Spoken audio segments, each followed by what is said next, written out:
Welcome to Daily English Room. Today's topic is books. Do you enjoy reading books? Absolutely. Reading has become even more important to me since having children. I read both for my professional development and to find good stories to share with my kids. What kind of books do you usually read? I read a lot of children's books in English to help with my teaching and parenting. I also enjoy educational books about bilingual development and teaching methodologies.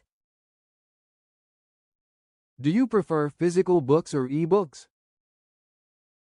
I prefer physical books, especially when reading with my children. There's something special about turning actual pages together and pointing at pictures that you can't replicate with ebooks. How often do you find time to read? As a mother and teacher, I've learned to make reading part of our daily routine. I read with my children for about 30 minutes every evening before bedtime, and I dedicate early morning hours, usually around 5:30 a.m., for my professional reading. Weekends are my time for personal reading. I can usually get in a few hours while the kids are at their activities. Do you like to discuss books with others? Absolutely. I run a small reading circle for other ESL teachers where we discuss both teaching methodologies and children's literature. It's incredibly helpful for discovering new books to use in class. At home, I love discussing stories with my children. It's amazing to see how their interpretations differ from mine and how they connect books to their bilingual experiences. What was your favorite book when you were a child? My favorite was Le Petit Prince, in French. I first read it in primary school, and now I'm reading it with my own children in French, Arabic, and English. It's beautiful to see how the story's magic transcends languages. I still have my old copy with my childhood drawings in the margins. Have you ever given a book as a gift? What was it? I love giving books as gifts. Last month, I gave my students personalized English storybooks based on their interests.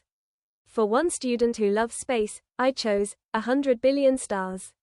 I also recently gave my children a beautiful trilingual picture book series. It has text in Arabic, French, and English, which reflects our family's language journey. Do you like reading books in different languages? Reading in multiple languages is part of my daily life. I read in Arabic, French, and English regularly. Each language brings its own perspective and way of expressing ideas. When I read teaching methodology books, I prefer English versions because most current research is published in English. For poetry and literature, I often find myself drawn to Arabic and French works. Has your taste in books changed over the years? My reading habits have evolved significantly, especially since becoming a mother and teacher. Before, I mainly read fiction and poetry for pleasure. Now, I find myself drawn to educational psychology books, parenting guides, and children's literature. I also read more diverse authors from different cultures to bring various perspectives into my classroom. Recently, I've developed an interest in books about raising multilingual children.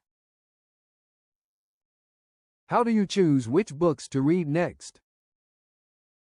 I choose books based on both personal and professional needs. For teaching, I follow several ESL education forums and their recommendations. For my children, I carefully select books that match their language levels and interests. Personally, I love asking other bilingual parents for recommendations about language education and multicultural parenting. Do you take notes while reading? Absolutely. As a teacher, taking notes is second nature. I use different colored sticky notes, pink for teaching ideas, blue for vocabulary to share with students, and yellow for personal reflections. When reading parenting books, I keep a separate journal to track ideas I want to try with my children. It's like creating my own personal teaching and parenting resource library. What's your favorite place or time to read? My absolute favorite reading time is early weekend mornings in our family reading nook, a cozy corner we created with cushions and good lighting. I get about 2 hours of peaceful reading before the children wake up. During school days, I often read professional development books during my lunch break in the school library. Have you ever started a book but couldn't finish it? Yes, I started reading a complex theoretical book about bilingual education, but with 2 young children, I found it hard to concentrate on such dense material. Instead, I switched to a more practical guide with real-life examples. I've learned that sometimes it's better to choose books that match your current life situation. Do you have any reading goals for this year? This year, I'm aiming to read 24 children's books in English to review for my classes, 12 professional development books about teaching, and at least 6 books about raising multilingual children. I'm also challenging myself to read 1 English novel each month. It helps me recommend books to my advanced students. What was the last book you recommended to someone? I recently recommended The Reading Promise to my parent-teacher group. It's about a father who read to his daughter every night for 9 years. It really inspired some parents to start reading routines with their children. I even created a reading challenge for my students' families based on this book. How has reading helped you in your career or studies? Reading has transformed both my teaching and parenting approaches. Education journals have given me new teaching strategies, while parenting books have helped me understand how to support bilingual development. Recently, I created a new reading program for my students based on techniques I learned from various teaching methodology books. Do you remember the first book you read in English? My first English book was Matilda by Roald Dahl. I was already teaching basic English then, but reading a full novel was daunting. I chose it because I wanted to recommend English books to my students.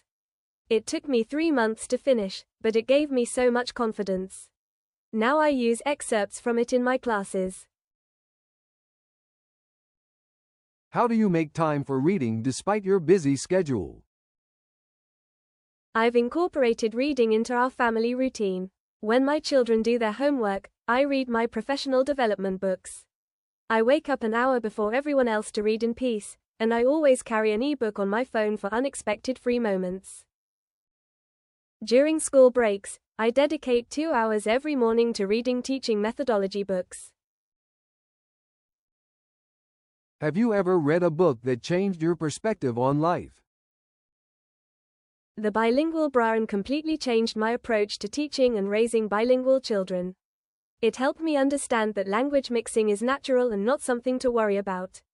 This knowledge has made me more confident in both my teaching methods and my children's language development. Do you have a favorite book series? The Magic School Bus series is my favorite, both personally and professionally.